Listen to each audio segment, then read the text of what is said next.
What if I told you there's a way to know your photo is wrong before you even look at it? Hello everyone, this is Ernesto with Aftershoot, and today we're talking about one of the most ignored, misunderstood, and unnecessarily feared tools in photography, the histogram. And I know, the second that you hear that word, you picture some math teacher from high school just drawing charts on the whiteboard. You're like, Ernesto, I just want my photos to look good. Why are we talking about graphs? So here's the funny thing. Most photographers spend thousands of dollars on cameras and then completely ignore most of the tools that these cameras have. Every year, more and more technology goes into photography gear.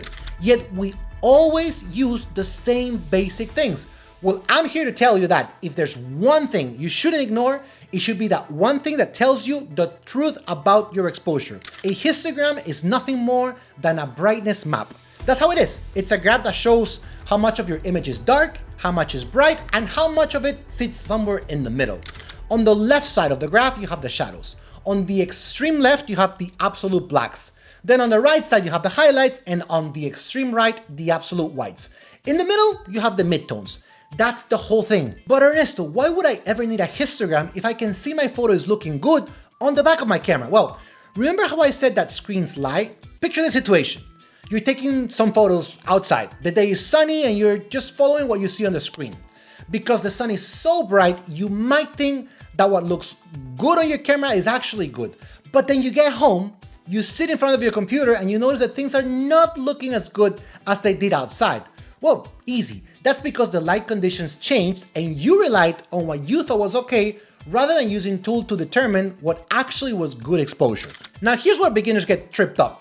They think that the goal is to have this perfect little mountain sitting beautifully in the center, symmetrically balanced like some sort of cute Instagram ready graph. They think that because that's the area of the midtones, most of the information should be concentrated there, right?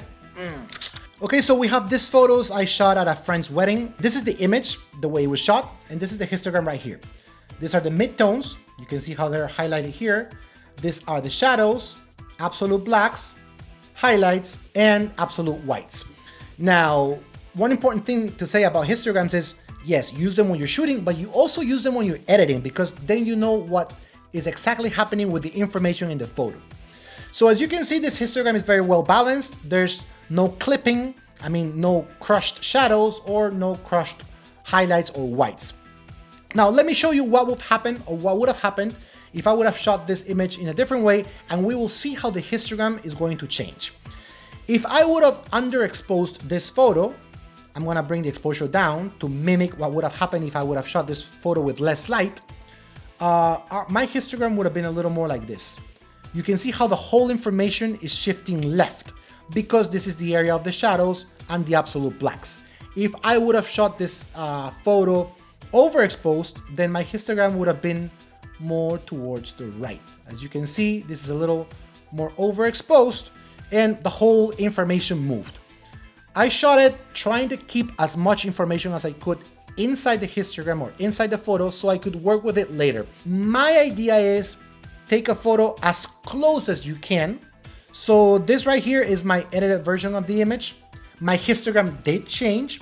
And as you can see, it doesn't have a perfect mountain in the middle, which we spoke about, because it has a little more contrast to the image. That's why you have some information closer to the shadows and some information closer to the highlights.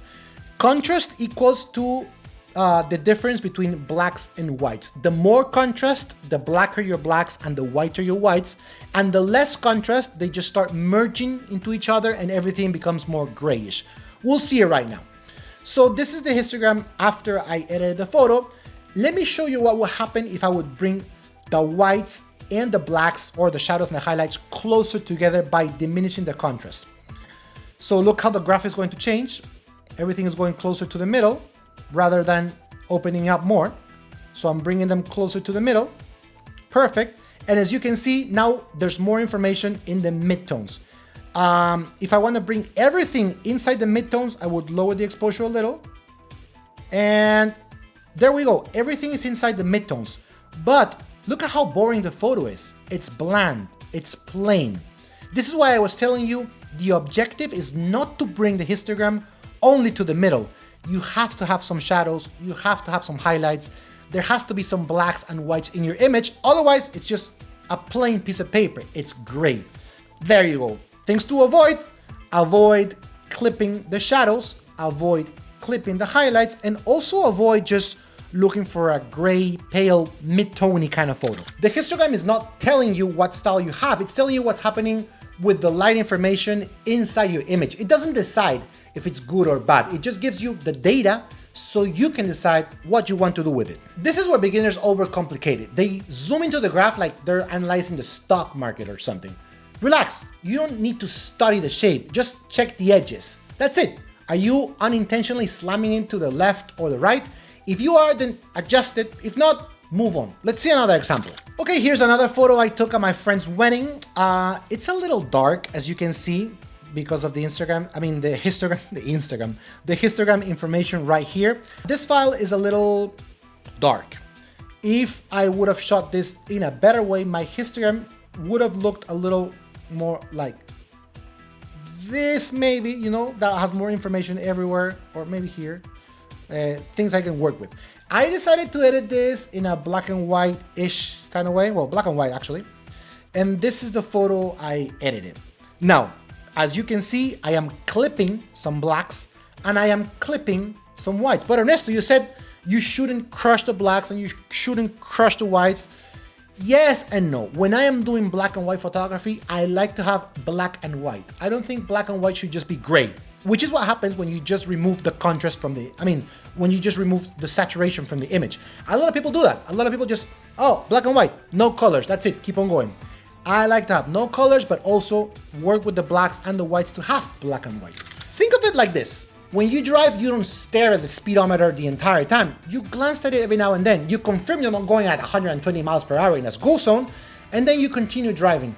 That's how you use the Instagram. You quickly check it, then you confirm, and then you keep on going. And here's why it matters for beginners especially. When you're starting out, you don't yet trust your instincts. You're guessing exposure, you're hoping it's okay. The histogram removes all of that. It gives you feedback immediately, and confidence in photography comes from removing guesswork. Now, I don't want you to leave this video thinking that a perfect histogram equals a perfect photo. I've seen technically flawless histograms attached to incredibly boring images. The histogram won't fix a bad composition. It won't fix bad light direction. It won't fix awkward posing. It's just one tool, but it's a powerful one if you use it correctly.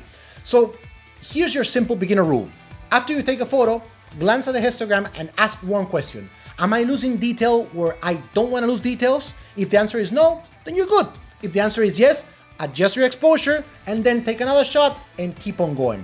That quick adjustment now will save you a lot of frustration later. And the beautiful part of this is the more you use it, the less you'll need it eventually, because you'll start predicting what a histogram will look like before you even check it. That's when you know you're actually leveling up. So if you've been ignoring that little weird mountain on your screen because it looks scary, I hope now it looks a little less intimidating and a lot more useful. Anyways, that's it for today. Thanks for watching. And as always, don't forget to follow Aftershoot in all of our social media to be always up to date with the latest we have to offer. See you all in the next one. Bye.